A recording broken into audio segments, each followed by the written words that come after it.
Welcome you and all to another episode of the Global Latin Factor podcast, where we talk about Latino everything. I'm your host, Crispin Valentin. Make sure you subscribe to the channel right now. Why? You got so much content to gain. And today, it's a very different episode. As you can tell, we are in location. We at the Kava Bar Oak Cliff. Very particular place for us, very special place for us. We come here often to do different things. When we're not doing the podcast, either we're hanging out or recording or plotting something that we're going to be doing the podcast. So today's episode is what we're going to be calling the State of the Podcast 2026. About a year ago, so you saw one that we did. We created an episode. The idea came from something that I saw at the Chamber of Commerce, the Forward Chamber of Commerce. They did a State of the podcast, State of the Chamber, and I thought that would be a great idea to do something like that to bring awareness of the things that we have done. Our anniversary for the podcast is technically May 5th. However, we celebrated, and that day for me, it's more of a day of celebration. It's more of a day to invite everybody, make feel special of a year that we accomplished another one. Now, the state of the podcast 2026 is more of giving you a little more insight, details, a few numbers, and things that we actually have touched up and kind of learned throughout this journey of the podcast. Because one of the main things, not only to highlight Latinos, to bring amazing content to you, to bring real life stories. Another part of the podcast part was to be able to learn also ourselves about things that other people do and help us. So let's get started.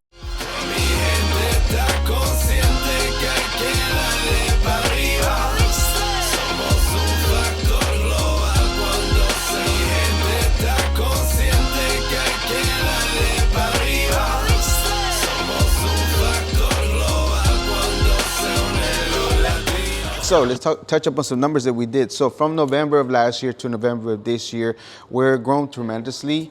It might not seem like it sometimes for myself, but it is. So we're talking about 8,600 downloads just for the year itself. Over 90,000 views in YouTube. 1,500 hours on Facebook, 300 subscribers that we grew, and 600K impressions. And Instagram, we're approaching 1,500 followers. TikTok, 5,000 followers, and so many likes, over 70,000 likes.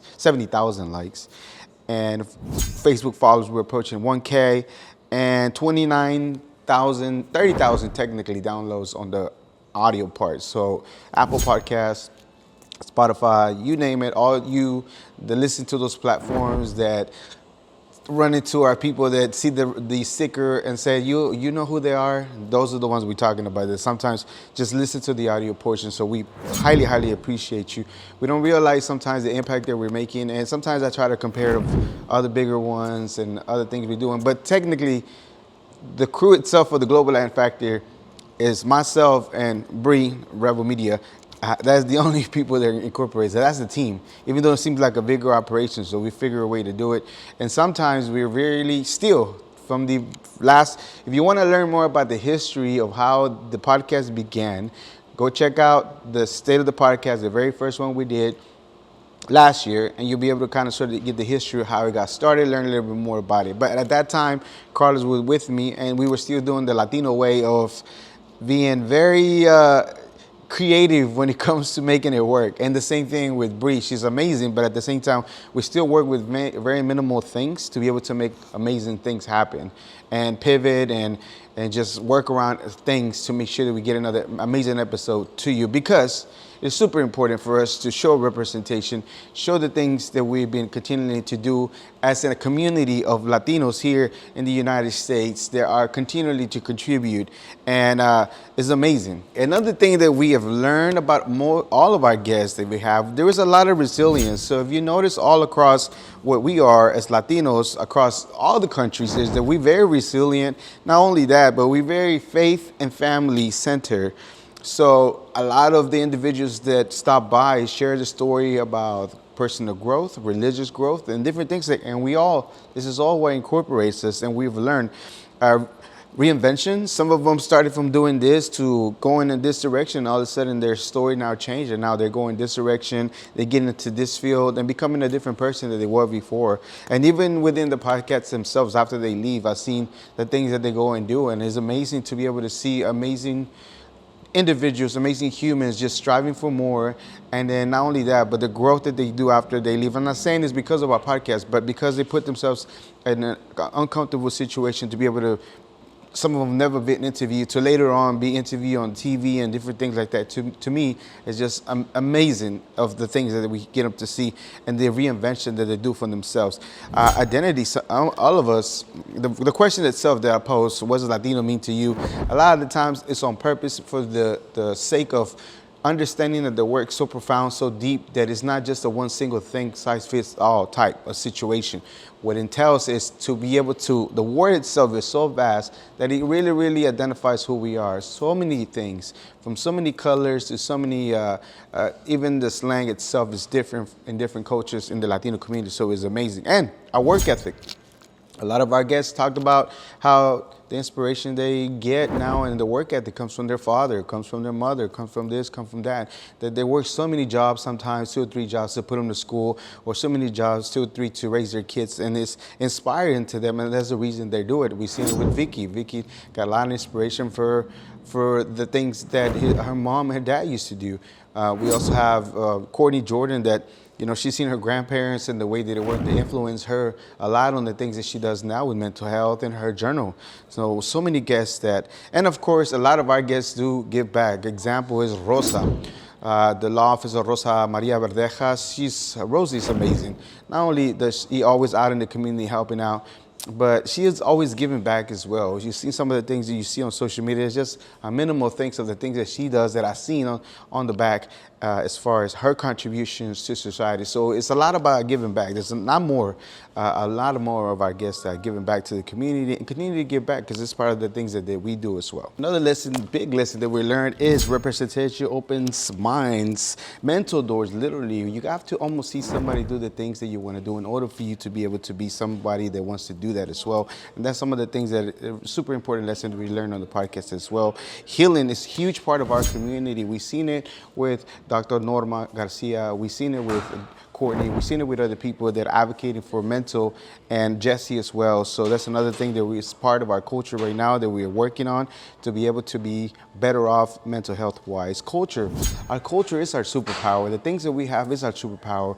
I will touch up on a little bit of the things that I always reference to different people of the things that we contribute, that without that, this entire world would not be the way that it is now. And again, once again, when people are seen, they open deeply about what they got going on and how impactful can they be for other people. So they really open up to our community to be able to talk more about their story and have other people see it so they can go ahead and continue moving forward and elevate our culture. Okay, so let's talk about the evolution of the podcast. So we started with very humble beginnings. So if you remember the very first one, the very first state of the podcast, we started just with the homies and just kind of sort of trying to put something together, and turned out that we could talk for a long time. But now we talking about not really a fancy setup as well, and again, we're still working with minimal, very resourceful with what we do, and slowly started growing, incorporating a brand new camera that we got today that I'm super excited about, and then we're gonna be incorporating to everything that we do. Not only that, but we're slowly being recognized as one of the podcasts here in the community in the DFW area. It's the one that people want to be in, people want to go for it. A lot of times when you saw the solo episodes, because we didn't have somebody, because somebody wasn't able to make it. Now it's hardly that case that happens, that we have plenty of people that we can talk to, that they want to share their story because they see all the work that we're doing. And literally, we started from the homies to now attorneys, PhDs, licensed therapists, founders and CEOs, influencers, creators, doctors, health experts, award-winning entrepreneurs, nonprofit leaders, artists, chefs, all those people that I wanted to show great examples. That's who we get to talk to now. And it's amazing that they're here to be able to want to share the story. Remember what I said earlier, it's just being seen, they can go deeper of their story. And a lot of the times that's the intention. Like if you are if you're going through something hard or if you come out of something hard, I don't want you to expose yourself for that. I want you to tell people how was it or what tools did you use to be able to get yourself out of it and be somebody that people can look for whenever they go into the same situation and get out of it and be in a better place. Now, some of the Latino contributions that I keep at it, and remember that this world would not be the world that it is if it wasn't for the things that it came from the Americas. We're talking about cacao, tomatoes. Italian food wouldn't be Italian food that it is. Potatoes literally saved Europe from famine. Vanilla, we're talking about chile, we're talking about squash, beans, yuca, all those amazing foods. Literally the menu of the world would not exist if it wasn't for the things that we, the Americas, the people contribute, just like the contribution of our Latino individuals that come here on the podcast and share their story. It wouldn't be the same. Color TV, co-creator of the Color TV, was Mexican.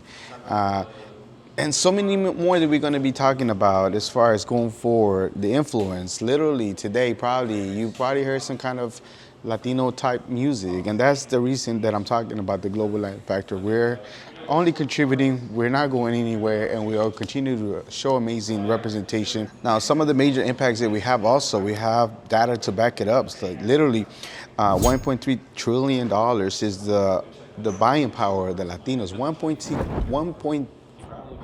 $3.4 trillion of the buying power of the Latinos, not to mention in general, what we contribute in taxes, over 120 million in taxes yearly.